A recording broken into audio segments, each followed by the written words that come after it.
সোজা দিন গেছিলাম সুমা আপুর সাথে দেখা করতে। আপুর শরীরটা কেমন দেখা করে ইফতারি করে বাসায় চলে আসব। কিন্তু তারপর যে কত কি হইলো তা নিয়ে আজকের ব্লগ। হ্যালো এভরিওয়ান, আসসালামু আলাইকুম। সবাই কেমন আছেন? এখানে সবাই মিলে ইফতারি করতেছি। সবাই মিলে ইফতারি করার মজাই আলাদা। আর আপুর রান্না এত মজা হয়েছিল। আর যারা বিদেশি বিলাই পালে তারা বুঝে কত দানে কত চাল। এসির কি অবস্থা দেখেন বিড়ালের পশম দিয়ে। আমার জামাই কিন্তু সব কাজ পারে মাশাল্লাহ। সে মোবাইলের কাজও পারে, বাসার টুকটাক কলের লাইন, ইলেকট্রিক লাইন সব ঠিক করতে পারে। সব কিছুর মিস্ত্রি মাশাল্লাহ। থু থু থু। ইফতারের পর এক কাপ চা বেস্ট। মানে সারাদিনের ক্লান্তি দূর হয়ে যায়। আপু বায়না ধরে যে আজকে যাওয়া যাবে না, আমি যেন মার্কেটে যাই আর আজলানের বাপের জন্য সুন্দর একটা পাঞ্জাবি কিনে নিয়ে আসি। আপু বাবুকে রাখবে। পরে মার্কেটে যাই, মার্কেটে গিয়ে সব কিছুর ছবি তুলি যে আমার জামাই কোনটা পছন্দ করে, কোনটা নিবে। আমার জামাই আমি কোনো কিছু কিনা নিয়ে যাওয়ার পর তার একটা ফোঁটা পছন্দ হয় না, এটা আনছো কেন, ওইটা করো কেন, অনেক নক্তা। সেজন্য নক্তা না করে এই জন্য প্রতিটা জিনিসের ছবি তুলে পাঠাইতেছিলাম। তারপরও সে নক্তা করতেছিল, এটার অনেক দাম, কাপড় চিনবা না, এটা না ওইটা না, বাসায় যাও। আমি আপু বলছে কাপড় কিনে বাসায় যাওয়ার জন্য, তাই আপুর কথা শুনছি, সুন্দর একটা কাপড়ি সেট কিনছি। মজার ব্যাপার হচ্ছে আজলানেরও সেম কাবলি সেট ঈদের দিনের জন্য। ইনশাল্লাহ ঈদের দিন বাপ ছেলে দুইজন সেম কাবলি সেট পরবে, চিন্তা করে আমার অনেক খুশি লাগতেছে। আর ঈদের আমেজ কিন্তু শুরু হয়ে গেছে।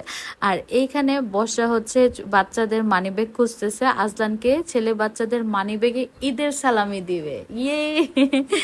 আপু বলছিল পান নিয়ে যাইতে। পরে হচ্ছে পরের দিনের ইফতারির জন্য আপু বার্গার বানাবে, সেজন্য লেটুস পাতা নিয়ে যাইতে বলছে, দেখে নিয়ে যাইতে বলছে, একদম ভালো যেন হয়। বার্গার বান খুঁজতে খুঁজতে এই বাবুগুলোর সাথে দেখা হয়ে যায়। তাদের এত খিদা লাগছিল, আমার কাপড়ে আইসে হচ্ছে গন্ধ শুনতেছিল। পরে ওদেরকে খাবার কিনে দিয়ে বাসায় চলে আসি। আর যে আমার সন্তু আর এই দুইটা কি করতেছে, এই তোরা রমজান মাসের পবিত্রতা রক্ষা কর। অ্যানাদার কাপ অফ টি। আর ঈদের আয়োজন কিন্তু শুরু হয়ে গেছে বাসায়। রূপকথা কত ভালো, রূপকথা আমাদের সাথে তার খাবার শেয়ার করতেছে। তারপর সেহরি করলাম, সেহরিতে চিংড়ি বোনা ছিল আর করলা ভাজি ছিল আলহামদুলিল্লাহ। পরের দিন সকালে এই যে আপু আমাকে এই চুড়িগুলা দিচ্ছে, চুড়িগুলো সুন্দর না? আর আমার পোলা রোজা রমজান মাসে সে খাইতেছে এই গান শুনা, সে এইসব গান শুনেই খায়, সাবা সাবা। আমার জন্মের আগের গান, প্রার্থনা, এগুলো দেখায় ওরে শিখেছে। পরের দিনে ইফতারের আয়োজন চলতেছে, আমি এখানে টুকটাক ভিডিও করতেছি। আমি বলতেছিলাম কি হেল্প করতে হবে। আমি আর কি হেল্প করবো, আমার কুলে তো একটা ক্যাসেট আছে। ক্যাসেট জানেন না কে? আমার পোলা। আচ্ছা, এই যে এই জিনিসগুলো দেখতে কত সুন্দর লাগে না? এই যে চিজ দেওয়ার পর মেল্ট হয়েছে।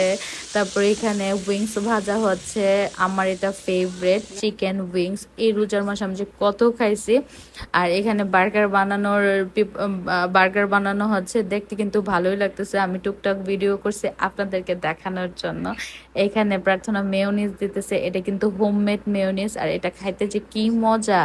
আর এই যে ইফতারির আগে মুখে পানি আইসা পড়ছে, এখনো পানি আইসা পড়তেছে এটা দেখা। সবকিছুর মাঝে কষ্ট একটাই যে রোজা শেষের দিকে কালকে কি ইফতারি খাবো, সেহরিতে কি খাবো, নতুন একটা ইফতারির আইটেম তৈরি করা, সবাই মিলে খাওয়া, ইফতারির পর গরম গরম চা খাওয়া।